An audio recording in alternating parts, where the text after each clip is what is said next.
Hi there, welcome to another dose of weekly Atlassian news. We're your host, Nikki and Biro from Jexo, and we help you make work management effortless with our apps for planning, tracking, and prioritizing in Jira. Learn more about what we do on our website, jexo.io. Now, let's kick off the news with Nikki. Great news for everyone who wants to polish their skills in Jira automation. A new course at the Atlassian University is available in beta until 24th of April. You can enroll in this beta program for free and provide feedback at the end of the course. I checked out the course and it included everything you need to know about Jira automation to create your own rules, from basic ones to more advanced ones, including, for example, branch rules, smart values, and so on. Jira automation is a really powerful tool, so I think this is really worth looking at. Oh yeah, 100%. I think more people need to learn about automation for Jira. Our apps integrate with automation for Jira and we write about that. Go and check it out. Right, Atlassian published the landing page for this year's Developer Day event.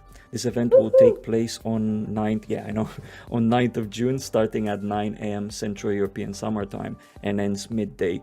There's no agenda released yet, so we'll keep an eye out for updates for you.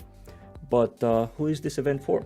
Well, marketplace partners, developers building solutions for their own teams, and really anyone interested in finding out about product announcements and learning about Atlassian development, be it beginner level or advanced.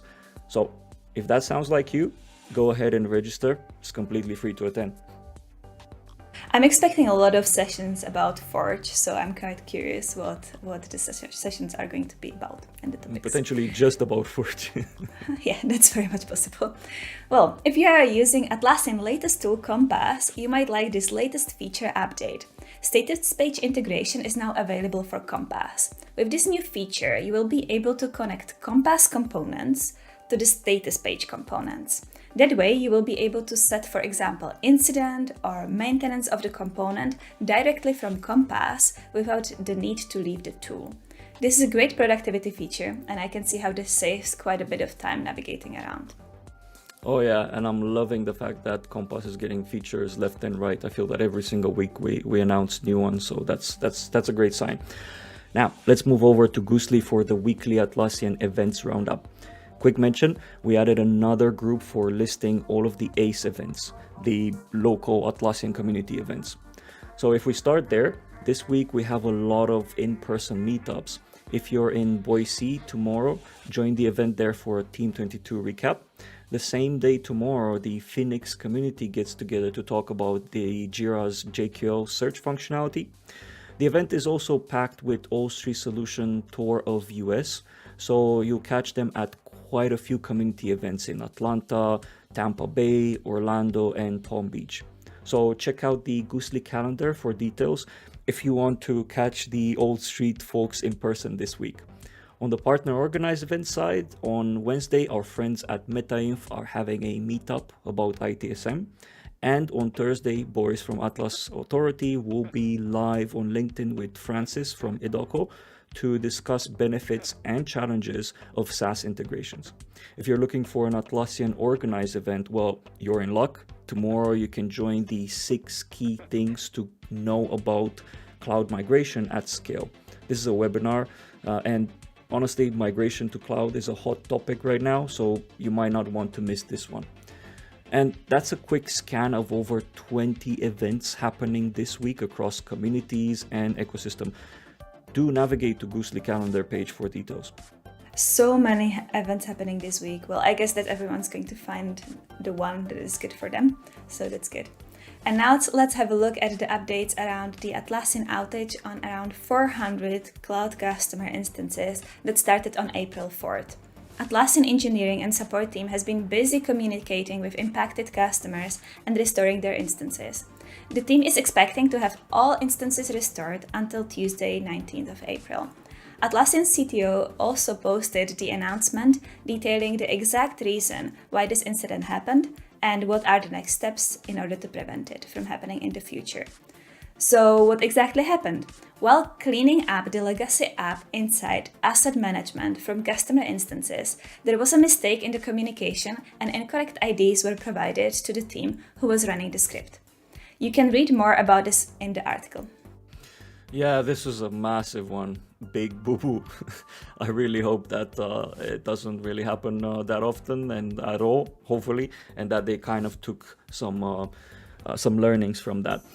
But now for some happier news and some massive news actually for partners and us.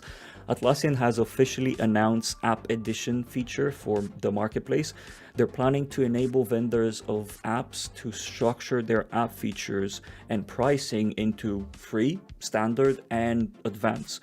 This is awesome because it enables us to further develop our products for the power users and price it accordingly while keeping the base product cost accessible to the majority of the users.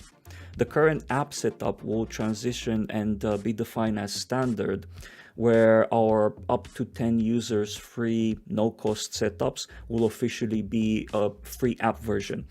And then there will be an option for creating advanced features. All of this should be launched in a year from now, with the expectation for developers to have access and start developing editions-based features in the second half of this year. Last mention on this news, the advanced editions will require to be cloud fortified, whereas for the standard edition will be optional. Right, head on over to the article to find out more. We'll definitely jump on this as soon as it becomes available. I'm really curious on how different vendors are going to approach this premium or advanced features. That's going to be quite interesting to watch. Oh yeah, we'll start talking about that soon as well. Well, this week we have an interesting article pick for all Trello fans. We found this article about how to build a social media publisher with Trello on Brittany's Joiner Substack, a hidden gem where you can learn new Trello hacks every week. If you are running your LinkedIn or Twitter account, you can definitely make use of this Trello and Zapier automated workflow where you can schedule your tweets and posts. This is a great free alternative for post scheduling, especially for personal profiles if you don't want to use the mainstream scheduling tools. Oh, and Brittany also has a weekly newsletter, so you can definitely subscribe. She sends the good tips about Trello and other tools weekly. Oh yeah, Brittany's content is just on another level, so we do recommend checking it out. Now, also the fact that you can do this with the tooling, like you can schedule your social media posts with tools that you already use, is super useful as well, so check out the article. And that's about it for the news about Atlassian. I hope you enjoyed Monday Coffee with Jexo, whether you're watching us live or recorded later. Just a reminder, all the topics we discussed today are in the description, so don't forget to check them out. And have a great week, everyone. Have a great week, everyone. We'll see you next week.